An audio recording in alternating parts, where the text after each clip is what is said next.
Grandpa Jacob is the CEO of Royal Conglomerate, a company that deals with real estate and interior decorations. Grandpa Joe is over 80 but he has 2 sons and 5 grandsons, but his 5th grandson Daniel is an illegitimate child. Because of that he is the least favored among the grandsons and he is practically invisible in the family. One day Grandpa Jacob called his 5 grandsons to an important family meeting, and in the meeting he suddenly remembered his illegitimate grandson. "Where is Daniel?" he asked as his authoritative gaze swept across the room.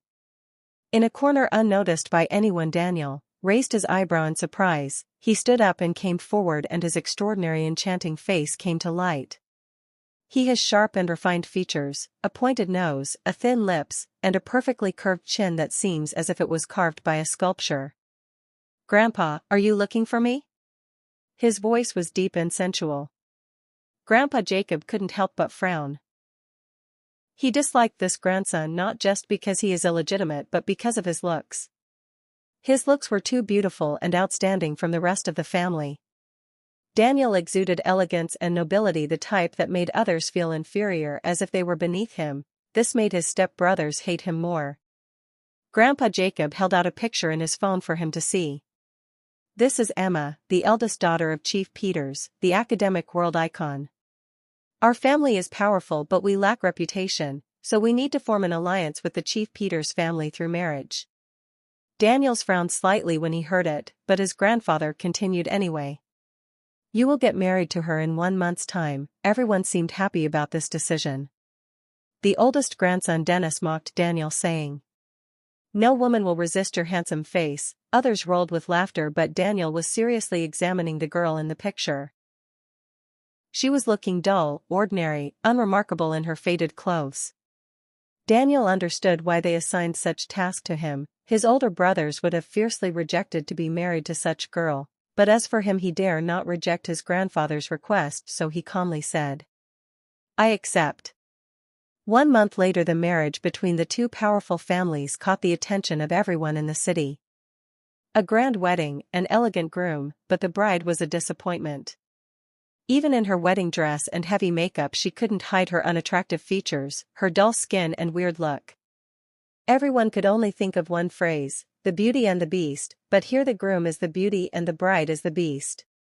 The city girls were heartbroken over such a pairing, but the groom held a grateful smile, gently holding the bride and even accepting his own family's mocking blessings.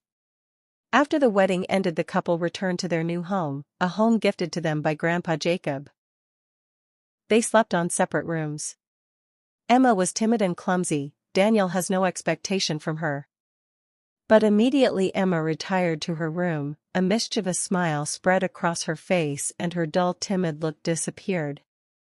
Upon learning she will marry Daniel, she started to privately investigate him, but the more she learned about him, the more she felt this person was mysterious and not simple.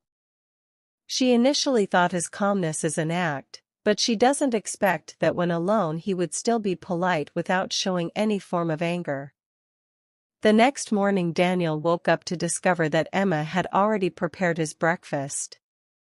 There were different dishes on the table. Emma greeted him and said, "I don't know what you like, so I prepared a variety of dishes for you to choose from." She tried to smile, but the smile only made her look ridiculous.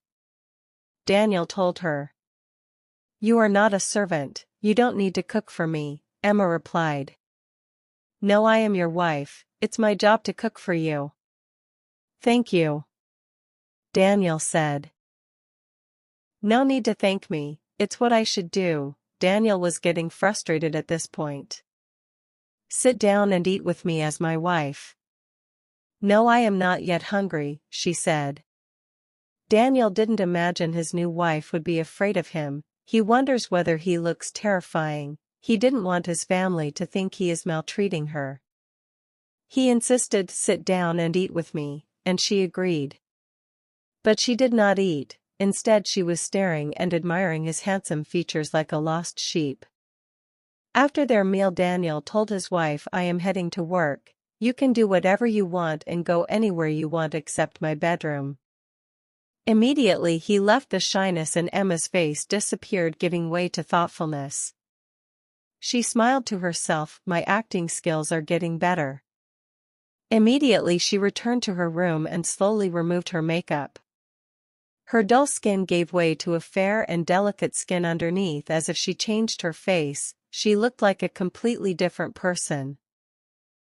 She has long thick eyelashes, shimmering eyes, plump lips, curvaceous figure, charming and alluring to the extreme. Emma took a picture and compared it to that of herself in disguise. Nobody could recognize that the two pictures are the same. Next she took out her phone and texted Daniel. They arranged to meet in a hotel that night. A month ago when Emma was asked to marry Daniel, she was angry, not with Daniel's but with the idea of arranged marriage, so she traced Daniel to a club he often attended, seduced him and slept with him. With her disguise, Daniel could not recognize that she was the same woman that met him in the club. That evening the real Emma was standing in the room of an expensive hotel suite wearing red silky and lace nightwear, her long silky hair swept to a side, her lips upturned in mischief, a glass of wine danced in her fingers. Daniel came from behind and wrapped his hands around her. Have you been waiting? He asked. Yes, I have been waiting for the whole day. You smell so good, he said as he kissed her neck and they melted into each other. After an indeterminate amount of time they both became exhausted. Daniel asked her. Why do you continue to be my lover even though you know I am married? Because I love you and I want to be by your side. She asked her about his wife. I heard your new wife is not pretty. Daniel answered her, I am not a superficial person. I heard your family arranged the marriage, she persisted. It is none of your business, our business is limited to the bedroom, he said. Emma smiled, since our business is limited only to the bedroom, why are you trying to investigate me and find out my true identity?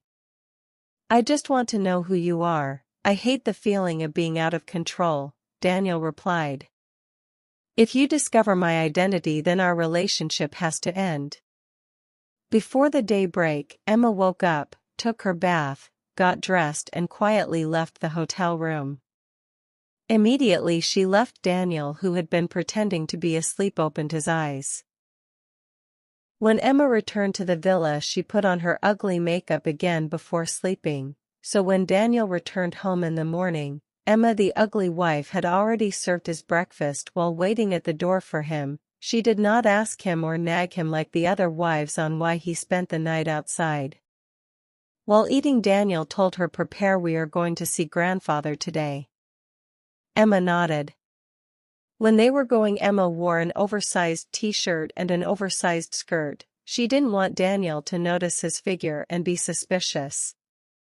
In Grandpa Jacob's mansion, Daniel's older brothers were already there. When he arrived, they accosted him for being late, and the eldest brother Dennis mocked Emma dressing, but Daniel's calmness and demeanor made them feel it was not worth it. A few minutes later, a very beautiful girl with a lazy, sexy smile descended from the spiral stairs. It was Mara, Grandpa Jacob's woman. Grandpa Jacob wants to see you and your wife alone. She flirted with Daniel using her eyes. The other brothers grumbled jealousy. Why would he want to see Daniel alone? When they entered Grandpa's room, he started with an interrogation. You have been married for only 3 days, yet you did not come home last night. Why is that? I am sorry. Daniel didn't defend himself or complain, he only apologized. Apologize to your wife, not me, Grandpa Jacob said. Emma said nervously. It's all right, Grandpa, Daniel treats me well. He went out with some friends last night, he already informed me. Daniel gave her a sharp glance. Grandpa Jacob was pleased. All right, since you treat her well, I am going to forgive you. He turned to Emma. If Daniel ever treats you bad, don't hesitate to report to me. Then he said to Daniel, I did not ask you to marry Emma because your brothers would reject the offer. You are still my blood even though you are illegitimate. I want you to take advantage of this opportunity well. He sipped his tea and took a deep breath before he continued. I am going to give you all the casinos in the southeast to control. If you make progress, I will give you more opportunities. Daniel's eyes darkened as he realized that his grandfather has been thinking of him all these while. He promised himself to make maximum use of these opportunities. He also thanked Emma in his mind, because if not for her he would not have such opportunities. Watch out for the party too to see how Emma used her skills to help Daniel progress in the casino's business, meet up to his grandfather's expectations and also expose his brother's malicious intent.